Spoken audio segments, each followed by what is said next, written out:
So ito guys, quick reaction lang po tayo.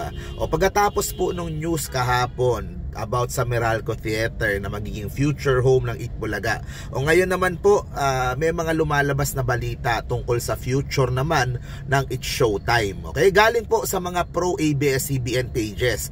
Okay, yung mga nakikita ko po online, hindi po ito mga TVJ or mga pro Channel 5 na pages. Mostly po sa mga makapamilya na mga pages ko po nababasa. Okay, na ito napapabalitaan na di umano na ang It's Showtime ay matatapos na ang kontrata sa GTV at lilipat di umano sa GMA Network main channel this year 2024. Okay, so yun po ang balita po dito po sa, actually ilang pages ko na nakita to at hindi naman galing to sa mga TVJ na, so ibig sabihin po kung sakaling mangyari po ito ay maaring umusog o kaya matanggal o mag-iba ng, 'di ba, mag-iba ng time slot yung pong tahanang pinakamasaya ng tape. Okay, ito basahin po natin yung yung news. So hindi po natin sure, hindi po ito kumpirmado in any way. Talagang lang, pero usually pag may rumors na ganito, merong merong pinagkukuhanan yan na, 'di ba? So ayun, naglalabas ngayon ng chismis ang industriya ng telebisyon tungkol sa posibleng pagtatapos ng kontrata ng It's Showtime sa GTV. Nakakakuha ng atensyon sa industriya ng telebisyon ang patuloy na laban sa ratings ng tatlong noontime show. Ayon sa mga ulat, hindi pa rin umaahon ang viewership at audience share ng tahanang pinakamasaya kumpara sa Itbulaga at It's Showtime. May mga chismis na nagsasuggest na maaring ilipat ang TP at bigyan ito ng huling pagkakataon na mapabuti ang kanilang ratings. At kung hindi, maaring ibaon na ito sa ere. Ngunit ito ay mga chismis lamang at walang kumpirmasyon mula sa mga namamahala ng programa. So yun nga, may mga posible nga daw, either TikTok lang yung pero para sa akin po kasi merong mga rumors nga din na yung sa All TV, 'di ba? Kung sakaling matuloy yung All TV na doon na yung ABS-CBN uli, 'di ba? Baka doon na bumalik yung It's Showtime. Aalis na sa GTV, doon na siya sa All TV. Kasi pareho din naman ganun din naman yung All TV magagamit yung transmitter ng ABS-CBN, so lalakas yung signal, hindi na kailangan ng It's Showtime yung GTV. Pero kung ako yung GMA, syempre ano bang pwede kong i-alok sa It's Showtime para hindi na sila umalis?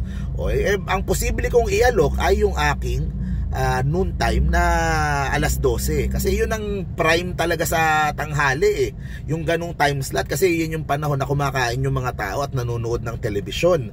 Kaya kung ako si GMA, it might be a smart business move on their part na yun ang posibleng i-alok o i-offer o proposal dito sa mga taga It's Showtime para po maisipan nila na wag nang umalis sa mga kapuso at doon na po maglagi sa noontime ng GMA, kung saan todo exposure sila, todo yung kanilang reach nationwide. At sa totoo lang po, paulit-ulit ko sinasabi, kahit ako po ay Itbulaga fan, ay mas bibigat po yung pong challenge ng Itbulaga kapag ang kalaban po nila ay It's Showtime na nasa GMA. Totoo lang, parang nagpalit lang sila.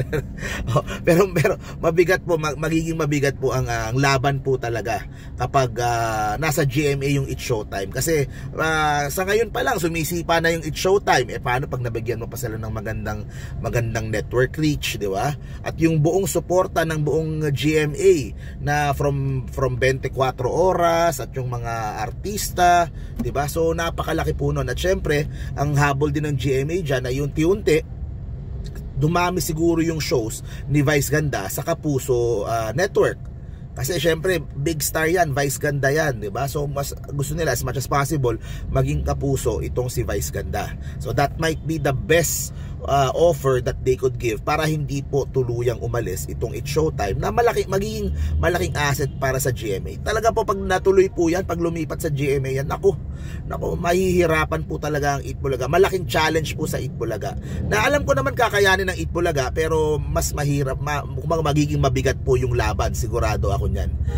Kasi po, ayun nga. So, yan po ang aabangan po natin sa middle of the year, kung ano po ang mga posibleng mangyari. Kasi yun na, patapos na gitna ng taon nung lumipat yung Itbulaga sa TV5, yung EAT sa TV5, di ba? Yun din yung time na lumipat yung sa GTV yung It's Showtime So middle of the year, patapos na yung kontrata dyan, na 1 year na pinirmahan, ano ang magiging move ng GMA para po hindi umalis yung It's Showtime. Kasi malaking ano po yan. Kumbaga, nasa kanila na tas mawawala pa, di ba? So abangan po natin, guys. Thank you very much po. Have a great evening, mga Dabarkad. So ngayon po ay finals ng PBA Game 6 Commissioner's Cup, San Miguel at Magnolia. Nood po tayo sa RPTV. Bye-bye.